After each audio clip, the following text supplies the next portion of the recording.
common problem in any storm in the fall where you have lots of moisture and it's cold out is that you need to run your sump pump.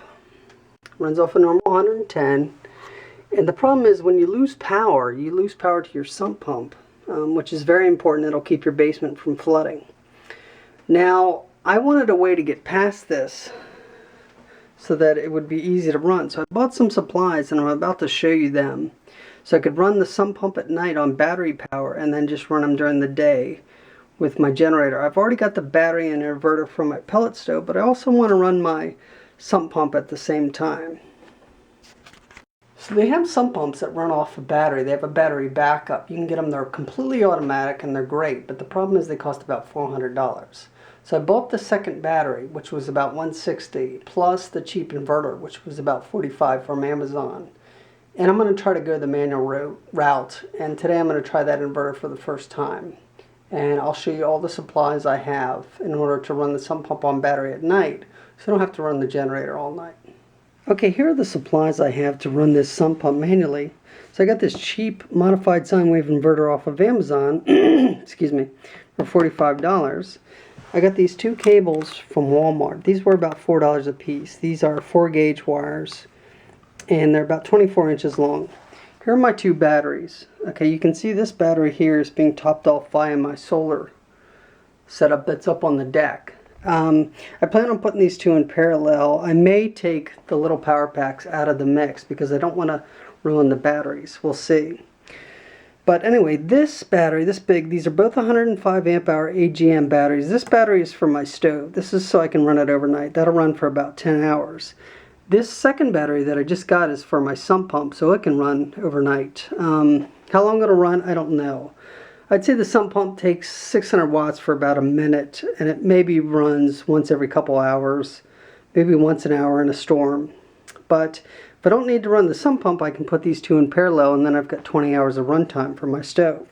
So I'm going to hook all this up, and I'm going to try this inverter for the first time on the sump pump, and I'll show you how to do that. And in the process, I'll show you how to test your sump pump before a major storm is coming.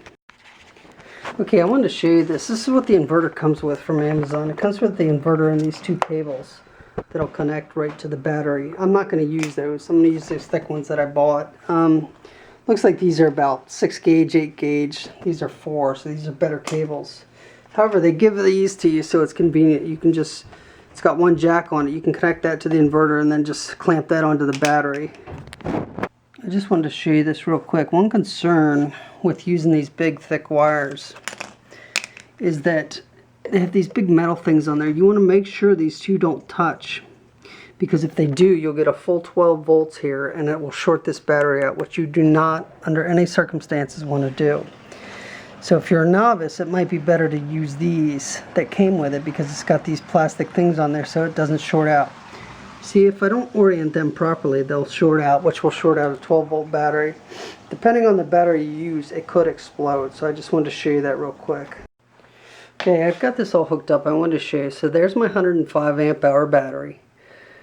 Here's my cheap modified sine wave inverter from Amazon. Now I put a piece of cardboard in between those. I do not like the way those terminal jacks are at all, because it'd be very easy for this to, be very easy for this to spin around and touch those two and short this battery out. Now there's no fuse whatsoever in this link. Okay, none. So if you're a novice, maybe in general, I would recommend you use these that came with it, because it's got these little rubber boots on there that should keep you from shorting that out. Now on my other inverter, these jacks are separated and they've got a little lug there that keeps these from shorting out. I do not like that at all. But for $45, I guess it's worth it. So I just want to give you a word of caution on that, because if you short those out, that'll short that whole battery out. That's not fused, could start a fire. Okay, so use these or get a better inverter. So anyway, I've got this hooked up. I've got the inverter. I've got that plugged in.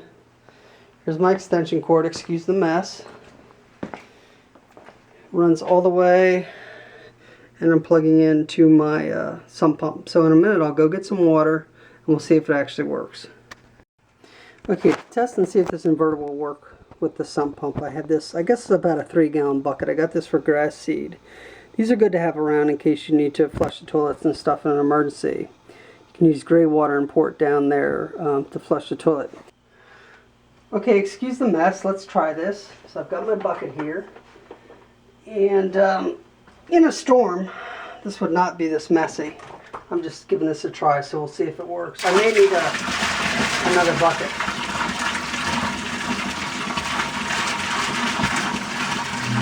There we go.